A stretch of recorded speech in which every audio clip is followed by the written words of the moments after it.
अस्सलाम वालेकुम। Okay, last lecture में हमने range, height, time to reach summit, time of flight ये कवर कर लिए थे। अब इनकी क्वेश्चंस हमें जुबानी याद हो जाए तो जरा देखेंगे ये कैसे जुबानी याद होगी। तीनों इक्वेशंस में जो कॉमन है उसको ऑब्जर्व कीजिएगा। Height is equal to V I square sine square theta divided by 2g। ठीक है, ये हो गई आपके पास इक्वेशन ऑफ हाइट। देख लें, टोटल 3 फिजिकल क्वांटिटीज हैं, वेलोसिटी, एंगल और ग्रेविटी। ये तमाम इक्वेशंस में होंगे जिनमें ये कांस्टेंट है और ये दोनों हमेशा वेरिएबल हैं। ठीक है, ये हमें गिवन होंगे तो हम ये फाइंड कर सकेंगे। अब टाइम ऑफ फ्लाइट की इक्वेशन में देखें, तरीका क्या है। हाइट याद कर लो, vi square sin square theta by 2g। उसके बाद क्या करो, टाइम ऑफ फ्लाइट लिखने के लिए ये 2 उठा के यहां पे रख दो। उसके बाद vi sin theta by g। समझ आई कुछ? समझ आई कि नहीं आई? सिर्फ हम हाइट याद रखेंगे और हाइट के फार्मूले में ये 2 और ये 2 उठा के इधर लिखेंगे तो बाकी सब 2 के बगैर ऐसे नजर आएंगे कि नहीं? अच्छा, दोबारा देखिए फिर रेंज के लिए r is equal to vi square upon g sin 2 theta. तो अब देखो इधर ये 2 ये 2 और ये 2 मिलके इधर ड्रॉप करवा दो। vi स्क्वायर उसी तरह, g उसी तरह, और ये 2 और ये 2 इधर ड्रॉप हो गया कि नहीं? Yes sir. तो ये याद करने का तरीका बन गया आप लोगों के लिए। इन इक्वेशंस का सिमिलैरिटी इंडेक्स बहुत ज्यादा है तो इस इक्वेशन से आप सब कुछ याद कर सकते हैं। अच्छा, अब देखिए बेटा, अब हमने क्या करना है, हमें रेंज तो पता चल चुकी है। ठीक है, तो मैक्सिमम रेंज कौन से एंगल पर होगी वो फाइंड कर लेते हैं। ठीक है, अब इस इक्वेशन में देखो तो ये दोनों अगर कांस्टेंट रखे जाएं, यानी g तो वैसे ही कांस्टेंट है 9.8 पर, इनिशियल वेलोसिटी मैं दो प्रोजेक्टाइल्स को दोनों को 100 मीटर पर सेकंड दे दूंगा। तो अब बताओ रेंज किस पे डिपेंड करेगी? थीटा पर। तो मुझे अब ये पता नहीं है कि कौन से एंगल पर रेंज मैक्सिमम होगी। हाँ, मैं ये जरूर कह सकता हूँ कि रेंज उसी वक्त मैक्सिमम होगी जब sin 2 थीटा मैक्सिमम हो, क्योंकि ये दोनों तो कांस्टेंट है ना।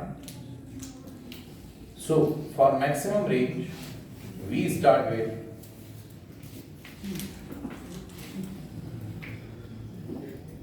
this r is equal to r max if sin 2 theta is maximum। अब हमने अपने लिए पाथ ये डिजाइन किया है कि रेंज उसी वक्त मैक्सिमम होगी जब sin 2 थीटा मैक्सिमम हो, और sin 2 थीटा की मैक्सिमम वैल्यू क्या है? 1। sin 2 थीटा 1 से बड़ा नहीं हो सकता, -1 से छोटा नहीं हो सकता, बाउंडेड फंक्शन है। ठीक है, अब ये वैल्यू लेके मुझे एंगल फाइंड करना है, तो sin 2 theta is equal to 1 का ये मतलब होगा कि अगर मैं sin को उधर शिफ्ट कर दूं तो 2 theta is equal to sin inverse 1। अच्छा, याद है आप लोगों को sin 90 किसके बराबर है? 1। सो 90 किसके बराबर है? sin inverse of 1। समझ आई कि नहीं आई? जो sin इनवर्स 1 को किससे रिप्लेस कर दोगे? 90 से। तो थीटा किसके बराबर आएगा? दोनों तरफ 2 पे डिवाइड करने से। इसका मतलब वो कौन सा एंगल है जिस पे रेंज मैक्सिमम होगी? 45। तो ऐसा करते हैं, अब मैक्सिमम रेंज का फार्मूला बना लेते हैं। तो range is maximum vi square by g into sin क्या आएगा? 45। मैक्सिमम रेंज के लिए एंगल कितना है? 45 है। ठीक होगी बात? 2 मैंने मिस किया, 2 into 45। ठीक है, तो 2 into 45। So r max is equal to vi square by g sin 90. Sin 90 is 1. So the maximum value of range is vi square upon g। ठीक है, ये आपके पास मैक्सिमम वैल्यू है रेंज की। क्लियर हुआ? अच्छा, अब ऐसा करेंगे, रेंज में और मैक्सिमम रेंज में रिलेशन बता देंगे। अभी कुछ रिलेशन है जो हमें स्टडी कर लेने चाहिए। Relation between range and maximum range.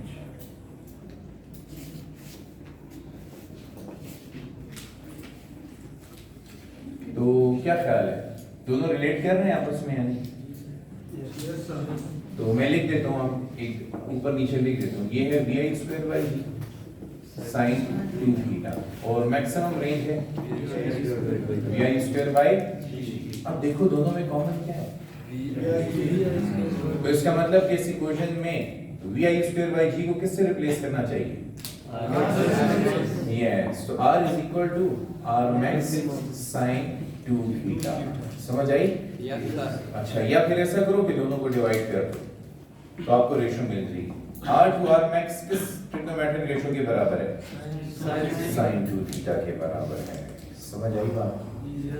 अच्छा, इसमें दो एंगल्स के लिए सॉल्यूशंस निकाल दो एंगल्स के लिए, एक मैं एंगल आपको बता देता हूँ 7.5 डिग्री और दूसरा एंगल बता देता हूँ 15 डिग्री। ठीक है, तो देखते हैं कि इन दो एंगल्स पर ये रेशो किसके बराबर होगी। तो r by r max is equal to 7.5 put करोगे 2 into 7.5 sin 15 बन जाएगा। इसी तरह 2 into 15 तो यहाँ पे r बाय r max, यहाँ पे r बाय r max जो है वो sin 30 के बराबर होगा। याद है sin 30 किसके बराबर है? ये है 1/4, ये है 1/2। ठीक है, तो कौन सा एंगल है जिस पे r बाय r max की रेशो 1/4 के बराबर है? हाँ, 7.5 एंगल यहाँ पे लिखा हुआ है, ये तो सॉल्यूशन है। कौन सा एंगल है जिस पे रेंज अपनी मैक्सिमम वैल्यू के हाफ के बराबर हो जाती है? तो ये आपका क्वेश्चन बन जाएगा कि मैं प्रोजेक्टाइल को कौन से एंगल पर थ्रो करूं, प्रोजेक्टाइल को कौन से एंगल पर थ्रो करूं तो उसकी रेंज हाफ हो जाएगी अपनी मैक्सिमम वैल्यू के मुकाबले में। 45 पे रेंज क्या है? मैक्सिमम। फर्ज करो कि 45 पे रेंज 100 मीटर है, तो बताओ कौन से एंगल पर रेंज 50 मीटर होगी? 15 डिग्री पे। देखो ये ख्याल करना अच्छा, क्योंकि ये सारे करीब करीब हैं 7.5, 15, 30, 60, तो ये ना हो कि इसमें फिर फंस जो खुदा ना फासला। अच्छा, ये मसला भी खत्म हो गया। हाँ ठीक है, इस पे हमने ये सवाल पूछा है कि ये रेशो कौन से एंगल पे 1/4 या 1/2 के बराबर हो। तो मैंने थीटा पहले से बताया, थीटा है 7.5, 2 into 7.5 become 15 and sin 15 is 1/4। इसी तरह अगर थीटा की जगह 15 पुट करोगे 2 into 15 30 and sin 30 is 1/2। तो ये वो दो डिफरेंट एंगल है जिन पे रेंज और मैक्सिमम रेंज की रेशो 1/4 और 1/2 है। जी मैक्सिमम रेंज के साथ ये जो इक्वेशन लिखा है r इक्वल टू मैक्सिमम है if sin 2 theta equal to, ये कंडीशन लिखी हुई है, कंडीशन लिखी है कि रेंज उसी वक्त मैक्सिमम होगी जब sin 2 थीटा की वैल्यू मैक्सिमम, क्योंकि हमने कहा कि ये क्वांटिटी और ये क्वांटिटी तो कांस्टेंट हो चुकी है, इसलिए r की वैल्यू किस पे डिपेंड कर रही है? sin 2 थीटा पे। तो जब ये मैक्सिमम होगा तो ये भी मैक्सिमम होगा। ठीक है, घर जाके वीडियो रिवाइज करके देखना। अच्छा, उसमें मैंने ये बात शुरू में बताई थी, फिर याद करना, सर ने कहा था कि आपने ये क्वेश्चन दूसरी दफा पूछा। अच्छा, सारे बच्चे मुझे अब ये बताएं, अगर मैं आपको कहूं कि इनिशियल वेलोसिटी है 500 मीटर पर सेकेंड और एंगल ऑफ प्रोजेक्शन है 30 डिग्री, तो इधर देखो इनिशियल वेलोसिटी और एंगल, इनिशियल वेलोसिटी और एंगल, इनिशियल वेलोसिटी और एंगल, ये तीनों मिल जाएंगे। अच्छा, ये है न्यूमेरिकल प्रॉब्लम नंबर 7 तो देखो इनिशियल वेलोसिटी है 50 मीटर पर सेकेंड और एंगल ऑफ प्रोजेक्शन है 60 डिग्री, बताओ हो जाएगा? ये प्रॉब्लम नंबर 7 है, समझ आई? यस। क्यों आप लोग हैरान है कि परेशान है? सिर्फ वैल्यूज पुट करनी है, सिर्फ वैल्यूज पुट करनी है, and the only thing difficult in this is कि आपको ये तीनों इक्वेशंस याद हो। इक्वेशंस याद है कि नहीं? Yes sir. इक्वेशंस याद करवाएं, याद अगर कर ली है, मैंने याद करवाई, अगर याद कर ली है, अभी तीनों क्वेश्चन क्लियर हुआ? Yes sir. इसी तरह की एग्जांपल भी है, इसी तरह के असाइनमेंट भी है। ये लास्ट दो प्रॉब्लम्स थी चैप्टर नंबर 3 की, तो प्रॉब्लम्स आपकी अल्हम्दुलिल्लाह ऑलमोस्ट खत्म हो गई। ठीक है, अच्छा अब जरा बात करते हैं, कुछ शॉर्ट क्वेश्चंस हैं जो हमने अभी तक टच नहीं किए, उन शॉर्ट क्वेश्चंस को खत्म करने के लिए हाइट और रेंज का रिलेशनशिप हमें पता होना चाहिए। बल्कि डायरेक्टली को इधर देखो, ये एक शॉर्ट क्वेश्चन है। अच्छा, तो शायद पूछ रहे हैं कि वो कौन सा एंगल ऑफ प्रोजेक्शन है जिसके लिए range 4 times of corresponding height के बराबर है। Find the angle of projection for which the range is equal to 4 times the corresponding height. r 4h के बराबर कब होगा, यानी रेंज हाइट से कितनी ज्यादा है, 4 गुना ज्यादा। ठीक है, तो ये कौन से एंगल पर पॉसिबल होगा, ये फाइंड करने के लिए मुझे कुछ करने की जरूरत नहीं है, बस उसने जो क्वेश्चन दिया था ना कि इस एंगल की वैल्यू, उस एंगल की वैल्यू फाइंड करो जिसके लिए r किसके बराबर हो, 4 टाइम्स ऑफ h के। तो अब मैं उसको फॉलो करता हूं, मैं और कुछ भी नहीं करूंगा। बताओ r का क्या फार्मूला है, vi square by g into sin theta is equal to how much h, which is vi square sin square theta upon 2g। समझ आई? अब बताओ vi square से कैंसिल होगा, g इस g से कैंसिल होगा। बताओ 2 के टेबल में 4 आता है आजकल, तो फिर कैंसिल करा। अब क्या रह गया, sin 2 थीटा। तो पहले लिख देते हैं जो रह गया, sin 2 theta is equal to 2 sin square theta. ठीक है, अब मुझे बताओ कि sin 2 थीटा किसके बराबर है, फार्मूला ओपन करो, 2 sin theta cos theta is equal to sin square theta. अब गौर से देखो, ये 1 पावर है और ये डबल है, कैंसिल हो जाएंगे, ये 2 और 2 कैंसिल हो जाएंगे। अच्छा, तो फिर हमारे पास आ जाएगा cos theta is equal to sin theta. और अगर आप नाराज ना हो तो दोनों तरफ cos थीटा से डिवाइड कर दूं, कैंसिल होंगे, 1 बचेगा। और sin by tan sin by cos किसके बराबर है, टेंजेंट के बराबर है। और ऐसा कौन सा एंगल पे होता है, theta is equal to tangent inverse of 1। कुछ याद है कौन से एंगल पे, 45 के एंगल पर आपके पास ये रिजल्ट आता है, याद है? मैंने बार-बार कहता हूं, मैं बार-बार लिखवाता हूं, ये जरूरी है याद कर लें। पता है टेंजेंट 30 किसके बराबर है, 1/√3। टेंजेंट 45 1 और टेंजेंट 60 √3 के। ठीक है, अच्छा ये याद हुआ, सवाल के अंदर जवाब था जी बेटा। sin 2 sin theta cos theta के बराबर कैसे है, सैटरडे को आए थे नहीं, तो जाके लेक्चर में देखो, फिर उसमें मैंने ये प्रूफ किया हुआ है। ठीक है, तो जी इसमें cos थीटा का आंसर है, तो sin 2 theta 2 sin theta cos theta के बराबर है। हमने सब्स्टिट्यूट किया था फार्मूला, जो आप लोगों ने कहा था सर हमें यकीन है लेकिन तसल्ली नहीं है, प्रूफ करके नहीं, तो मैंने फिर इसका प्रूफ लिखा था। ठीक है, इसको जरा देख लें, क्या मौजूद है, पिछले लेक्चर में मौजूद है, मैंने प्रूफ किया हुआ। अच्छा नहीं, ये तो था, आप मौजूद थे ना, वो मोशन है मौजूद था। ठीक है चलो इधर देखो, यही क्वेश्चन अगर मैं दोबारा पूछूं, सुनो। अच्छा, अब इस क्वेश्चन की एक और कॉपी आई हुई है, यही क्वेश्चन दोबारा पूछे, कहता है वो कौन सा एंगल है जिसके लिए रेंज करस्पॉन्डिंग हाइट के बराबर है। तो एग्जैक्टली बस क्या करोगे, सिर्फ 4 हटा दोगे, बाकी तो सारा यही चलेगा। तो एक ही क्वेश्चन घुमा घुमा के पूछा है, हो सकता है आपको कह दे वो एंगल फाइंड करो जिसके लिए range 3 times of corresponding height के बराबर है। समझ आई कि नहीं आई, या हाफ ऑफ हाइट के बराबर है। तो ये 1 2 3 4 इसी में ही घूमता रहेगा। सो यहाँ पे वैल्यूज पुट करेंगे, vi square sin 2 theta divided bye g, और यहाँ पे vi square sin square theta divided by 2g। तो पुरानी कहानी है, इसको सुना देते हैं, g और g, vi स्क्वायर और vi स्क्वायर। बताओ sin 2 थीटा की जगह क्या लिखोगे, 2 is equal to sin square theta, और कुछ कैंसिल होगा। जलाल दोबारा ना पूछ लेना डिवाइड बाय कहां से आ गया, डिवाइड बाय हां इधर डिवाइडेड बाय 2 है ना, ये लिखा है। यस क्या कुछ कह रहे थे, ये 2 कह रहा है, 2 पे डिवाइड करना है ना बेटा, ये वाला 2 इधर आएगा ना, तो आप क्या कह रहे हैं, 2 मिसिंग है। यस क्यों भाई 2 लिखा हुआ है, ऐसे ही लड़ाई करते हो भाई, अल्लाह के बंदे, वीडियो जाके देख लेना दोबारा, तो रिकॉर्ड पे बात हो रही है। और इधर देखो 2 cos theta is equal to sin theta upon 2, और 2 इधर मल्टीप्लाई करो और cos थीटा डिवाइड करो, 2 into 2 आजकल किसके बराबर है, और sin theta by cos theta तो 4 is equal to, तो आप क्या लिखेंगे? Theta is equal to tan inverse of 4 which is approximately equal to 76 degree. समझ आ गई? ये आप कैलकुलेटर पे करेंगे। अच्छा, ये आपने खुद कैलकुलेटर पे करना है, मुझे तो याद है इसलिए मैं आप लोगों को डायरेक्टली बता देता हूँ।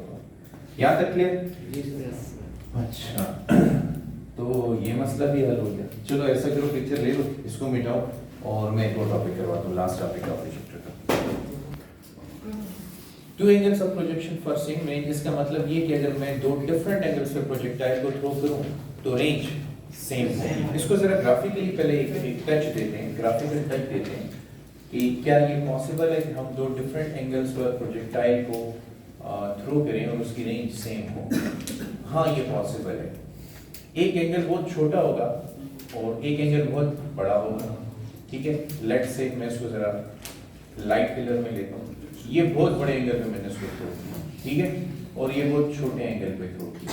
अब देखिए दोनों के लिए रेंज सेम आ रही है कि नहीं? अच्छा, इसी तरह मैं एंगल थोड़ा यहाँ से भी कम करता हूँ, थोड़ा यहाँ से भी बढ़ाता हूँ, दोबारा रेंज सेम आ रही है। और फिर कौन से एंगल पर रेंज मैक्सिमम होती है? वो है 45 का एंगल। तो मेरे पास दो डिफरेंट एंगल्स के लिए रेंज सेम हो सकती है। मिसाल के तौर पे यहाँ पे जो एंगल बन रहा है, ये एंगल है थीटा 1, और यहाँ पे जो एंगल बन रहा है दिस एंगल इज, अब ये ग्रीन कलर की लाइंस पे फोकस करो। अच्छा, एक ये वाली लाइन मैंने बताई इसका एंगल, और एक ये ग्रीन लाइन, दोनों के लिए एंगल डिफरेंट है लेकिन रेंज। तो मैं लिख रहा हूँ कि range R1 is equal to R2, but the angle of projection theta 1 is not equal to theta 2। तो मुझे theta 1 और theta 2 का रिलेशन चाहिए, यानी कि मैं जानना चाहता हूँ कि अगर theta 1 30 हो तो theta 2 कौन सा एंगल होगा जिस पे रेंज दोबारा सेम हो जाएगी। सो R का फार्मूला हमें जुबानी याद है, vi square by g sin 2 theta 1 is equal to vi square by g sin 2 theta 2। समझ आई? अच्छा, vi स्क्वायर और vi स्क्वायर g और g कैंसिल, क्या बच गया? sin 2 theta 1 is equal to sin 2 theta 2, ठीक है। अब हमें इन दो एंगल्स के दरमियान रिलेशनशिप निकालना है। ये रिलेशनशिप निकालने के लिए मुझे क्या करना होगा, क्योंकि देखो इनकी रेंज क्या है, प्रोजेक्टाइल की एंगल ऑफ प्रोजेक्शन की less than 90 and greater than 0। एक एंगल अगर 30 है तो वो दूसरा एंगल जिस पे रेंज सेम होगी वो भी 0 और 90 के दरमियान में ही होगा कहीं पर। उसको फाइंड करने का तरीका हमारे पास ये है कि हम ऐसा करेंगे कि एक आइडेंटिटी यूज करेंगे, trigonometric. sin a minus b is equal to sin a cos b minus cos a sin b। sin a minus b is equal to sin a cos b minus cos a। अब सबसे पहली बात कि अगर तो आप इसके ऊपर यकीन करते हैं तो फिर तो मैं इसमें डायरेक्टली वैल्यूज पुट करूंगा। तो अगर आप तसल्ली करना चाहते हैं तो फिर मैं इसको पहले प्रूफ करूंगा। प्रूफ करने चले प्रूफ कर देते हैं। आप अपनी मर्जी के दो एंगल चूज कर सकते हैं स्पेशल एंगल्स में से, लाइक 30 और 60 ले लेते हैं, उससे जरा कैलकुलेशन आसान होगी। 30 क्योंकि कोई भी दो एंगल ले लो रिजल्ट सेम आएंगे। अच्छा, लेफ्ट हैंड साइड है हमारे पास, left hand side it says sin a minus b। तो मैं ऐसा करता हूं कि एंगल a ले लेता हूं 60 और एंगल b ले लेता हूं 30। अच्छा, ये तो देनी कंप्लीट होता है। बताओ 60 में से 30 आता है और sin 30 1, ठीक है। अब आ जाओ राइट हैंड साइड पर और इस आइडेंटिटी को प्रूव करना है, sin a cos b minus cos a sin b। अब अगर मैंने ये फार्मूला ठीक लिखा है तो फिर 60 और 30 के एंगल लेने से रिजल्ट क्या आएगा? 1/2 आएगा। तो चेक करते हैं। sin a क्या है? 60 है, और cos b which is और cos a which is cos 60 और sin b which is 30, ठीक है। sin 60 is square root 3/2 and cos 30 is also square root 3 minus cos 60 is 1/2 into sin 30 is also 1/2 square root 3 into square root 3 square root 3 whole square divided by 2 minus 1/4 2 into 2 1 into 1 1 ठीक है ये बन जाएगा 3 by 2 minus 4 ठीक है common LCM 4 और इधर 6 minus 6 minus 1 4 1 यानी यहाँ पे Sir, two multiplied by 2 square 3 square root 3.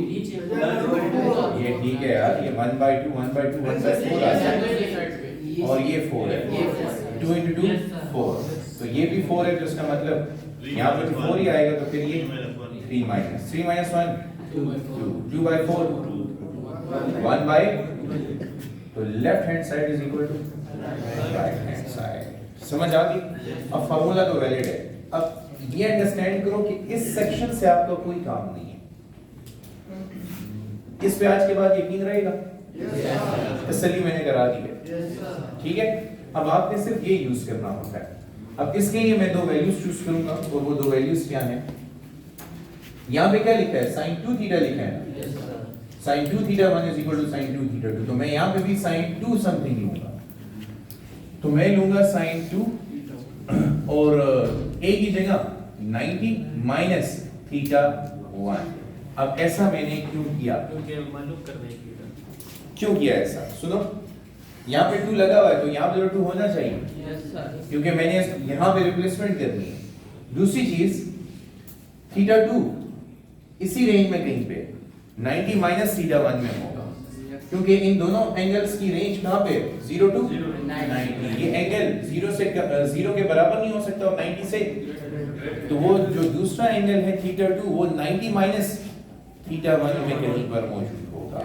समझ आई कि नहीं आई इसलिए मैंने यहाँ पे क्या लिखा sin 2 90 माइनस थीटा 1 समझ आई तरजीह करिए 0 से नीचे कहीं ना आ जाए नहीं हो सकता ये प्रोजेक्टाइल मोशन के लिए क्या शर्त है 2 डायमेंशनल मोशन है यस सर 2 डायमेंशनल है तो अगर आप 0 पे थ्रो करोगे The one.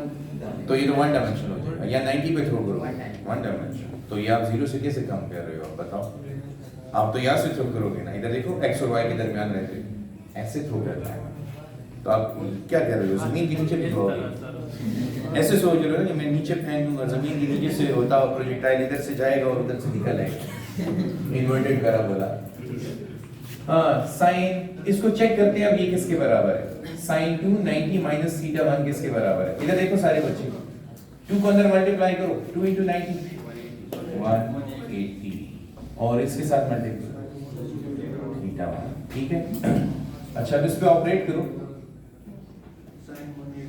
sin 180 cos 2 theta 1 minus cos 180 sin 2 theta 1 agree करते हो मैंने यही formula sin a minus b इस पे अप्लाई किया पहले इसको अंदर मल्टीप्लाई किया 2 into 90 180 और 2 into theta 1 2 theta 1 is it clear अब ये है a ये है b तो sin a cos b minus cos a sin b अब बताओ sin 180 if you remember 0 के बराबर है कि नहीं और ये हो जाएगा cos 2 theta 1 minus cos 180 minus 1 के बराबर है into sin 2 theta 1 0 into anything minus minus sin 2 theta 1 result क्या आएगा sin 2 theta 1 क्या पता चला कि sin 2 90 minus theta 1 किसके बराबर है हाँ, तो अब रिप्लेस करना है sin 2 90 minus theta 1 किसके बराबर है sin 2 theta 1 की is it clear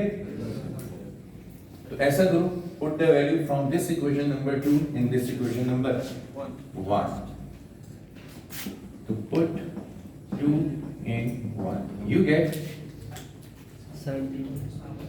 sin 2 90 minus theta 1 is equal to sin 2 theta 2 समझ आई अच्छा अब अगर इनवर्स फंक्शन ऑपरेट करें या सिंपली ये कह दें कि हमने कैंसिल कर लिया है ठीक है तो क्या बचेगा 290 minus theta 1 is equal to 2 theta 2 दोबारा कुछ कैंसिल हो रहा है 2 और 2 कैंसिल क्या बचा 90 minus theta 1 is equal to theta 2 formula मिल गया कि नहीं तो अब बताओ अगर एंगल ऑफ प्रोजेक्शन theta 2 अगर एक एंगल 30 है तो दूसरा एंगल कितना होगा 60। Very good. एक एंगल अगर 30 है तो दूसरा 60 होगा। अच्छा फर्ज करो कि एक एंगल जो है वो 50 है तो दूसरा 40 होगा।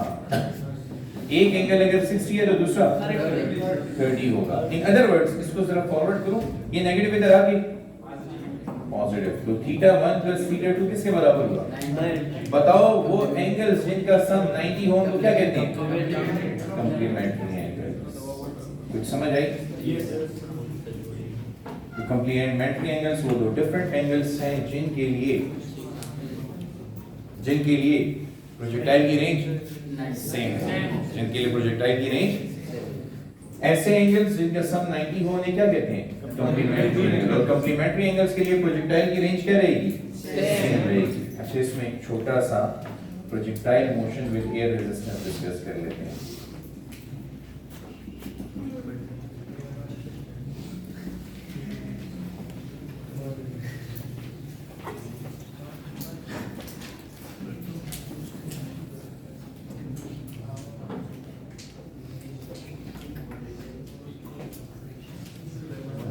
इधर देखो सारे, ये हम सब थ्योरेटिकली डिस्कस कर रहे हैं, ठीक है। अगर एयर रेजिस्टेंस ना हो तो ये रेंज होगी मिसाल के तौर पे, लेकिन अगर एयर रेजिस्टेंस हो तो बताओ क्या प्रोजेक्टाइल की रेंज इफेक्ट होगी? हाइट इफेक्ट होगी? ना वो उतनी हाइट पे जा सकेगा ना वो उतनी रेंज पे जा सकेगा, वो एनर्जी लूज करेगा continuously in doing work against friction. तो फिर आपका प्रोजेक्टाइल कुछ यूं नजर आएगा। समझ आई कि नहीं आई? रेंज भी पहले से कम और हाइट भी पहले से कम। Is it clear? चलिए जी, थैंक यू वेरी मच।